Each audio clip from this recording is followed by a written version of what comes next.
Okay, we are cleaning up around the edge of our pond. We've had a lot of trees come up and they're getting in the way. We can't see the dam on the pond from our house anymore, so we're getting rid of things. We had a humongous pin oak right there that got undermined by muskrats. It tipped over and it's out in the pond. That's going to require a bulldozer to get it out. But anyway, we got a hickory here. And I don't want it here, but you can see it has a nice forward weight going to the left side of your screen. And that's the next one we're going to take down. It's pretty straightforward, and I'm going to go to the tree and show you where I want it to put it.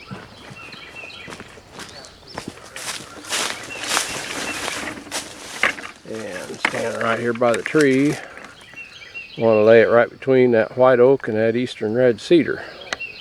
Now we're going to run out there and look back and see how straight they are.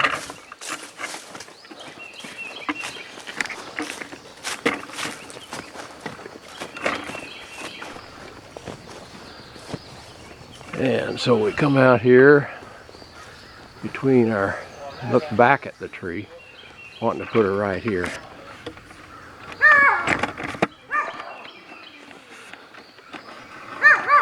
And you hear our little Skipper.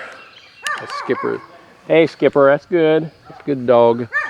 That's a little Skipper barking at me. Anyway, and looking back at that hickory tree from here, it's vertical, so I don't need to correct on the aim, don't need to worry about the hinge going out. So this is a real easy tree. So we're gonna go up here and fire up and make our cuts. It'll drop real easy. Take a little break here. That's Skipper, the Skipper key. He's a 15-year-old puppy dog. Hey Skipper, he is a good little dog. We've had him since he was 10 years old. And our other Skipper key you see there, that's Junior. And Junior is, let me see, Junior's an 11-year-old dog. He's a good dog. Okay, we're ready to go. And what we're doing here is we're wanting to point that tree that way. And if you look at the top of your saw, you'll see there's a line there. You use that for sighting. If you have it on its side, there's a line here. That's what you use to sight with. And when that, hold that saw up there with my knee, I just point that right where I want that tree to go. That is a 90-degree angle to the bar, and that will aim the tree. So I'm going to fire up. And I like to make these, if it's just going to go into firewood, a high stump is fine. Not a problem. We'll cut the stump off later. And get these things out of the way after I fire up. So ears and eyes. Check the brake set, turn it on.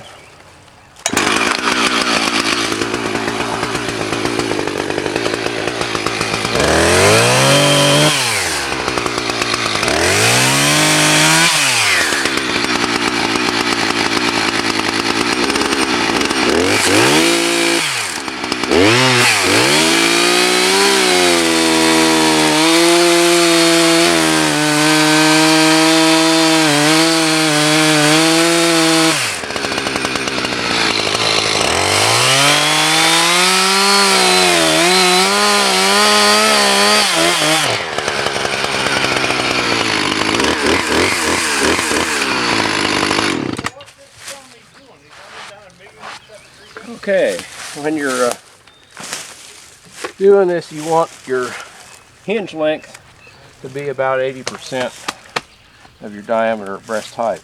Now what we're going to do next is punch that through and leave a hinge right behind that face.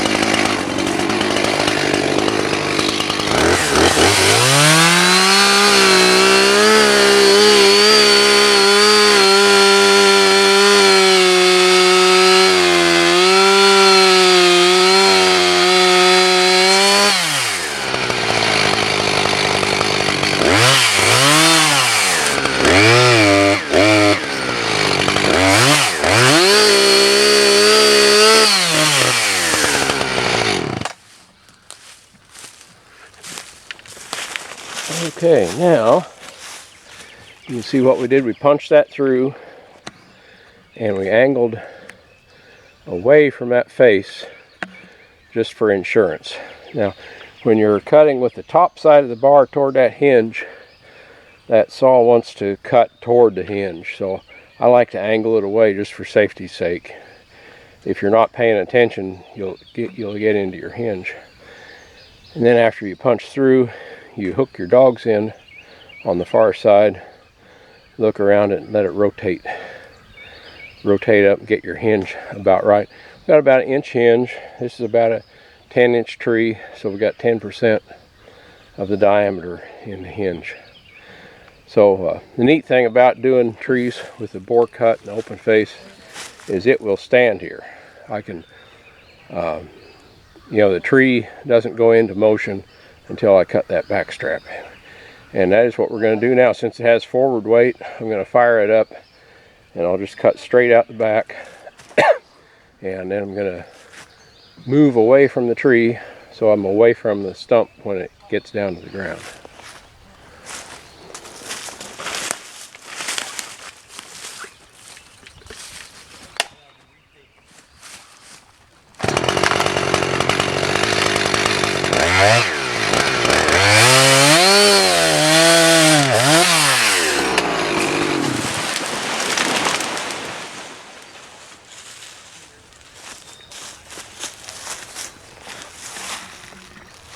And there we are. We're on the ground. I need to cut the hinge loose. See, it's still attached to the hinge. I've got to de-limb this thing. And we've got some firewood to work up, plus a bunch of limbs to clean up. So while it's still attached and it can't roll, I'm going to start on those limbs. So that was a pretty easy takedown.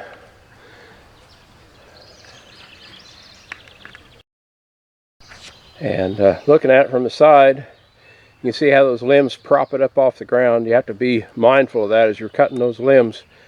A lot of them are loaded, so you're always looking for where they're loaded so you don't get smacked. And it comes right past our white oak.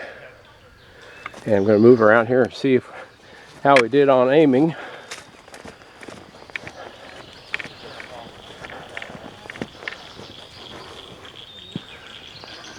And looking back, you can see it laid right in between the white oak and that eastern red cedar. So got a little bit of a mess to clean up. Anyway, yesterday we cut some other ones. You can see we've got wood on the ground there. So anyway, this is the hard part begins now. You got a lot of cleaning up and a lot of picking up to do. Okay, we got her all cut up now. We're hauling off the brush, and we've got wood to pick up, and a lot of this is big enough that we're going to bring a splitter over and work on it. Thought this would be a good time to do a after-action stump review. And this is the back side of the hinge here, and it's normal for, the hinge bends, but as it goes over, it begins to tear from the back, and so you end up with just the front part of the hinge holding it. If you get your hinge too thick, it'll pull sooner on the thick side. So it pulled evenly all across, so we had a hinge that was about right. If you look right here, this is where we started the bore cut. You can see right here, and that bore cut punched through like that. And then I brought this back side, back toward us, so I brought it up to the thickness I wanted, and I dogged in, and then I swept forward, and you can see the lines here where it swept forward.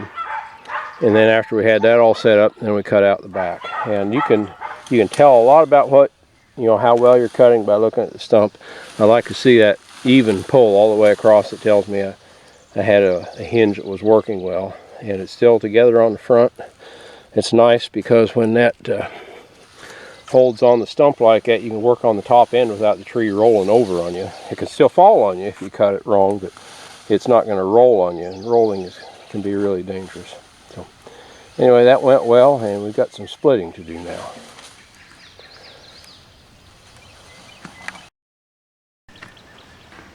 Well, the easy fun part's all over. We got the tree down, got it chunked off. got it chunked up, got the limbs off. My swamper's hauled off a bunch of the limbs, but he had to go home, so he's gone. So I got it all to myself now. So what we're going to do is continue the cleanup, and I've got to finish that stump off and then start picking up and splitting. So that's what we're going to do. Got to be done. This is not the fun part's making the tree fall on the ground, but this is important too. And I'm getting a pretty good stack of wood in the barn for winter. See if this baby will crank up. It's been sitting here and got cold.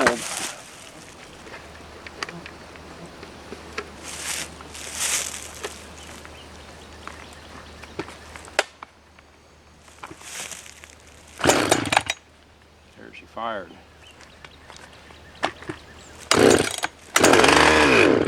Come on.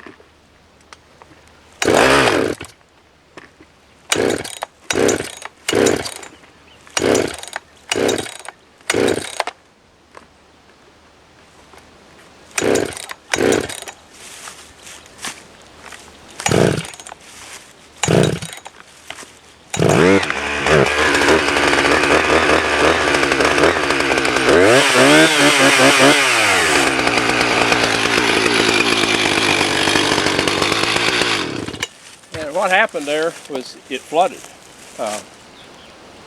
It's been sitting here in the sun and nice and warm from that. Fired when I choked it, pushed the choke off, and it was flooded. So what I did when I set it on the ground, pushed the choke in, made sure that my brake was set, held my throttle wide open to clear it, and gave it a pull. But when you do that, make sure your brake is set.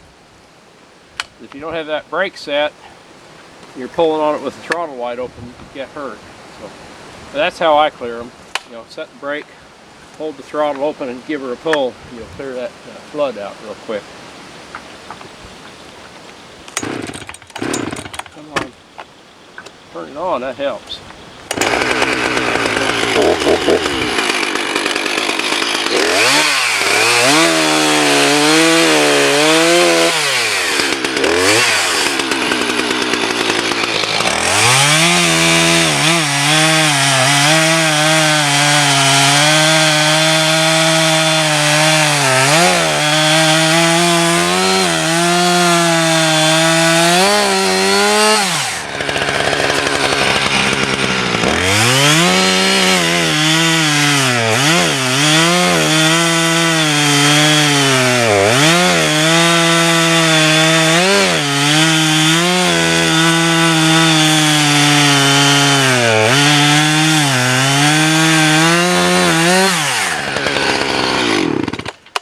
Okay, ready to fire up the splitter.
Anyway, got all the big wood split. Got a little bit of small wood out here yet, and I'm just going to throw it in the way it is. It'll dry. It's small enough. We got several months. It'll be dry enough.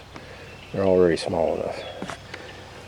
And get that picked up, and then I've got a little more brush to do, and that tree will be done.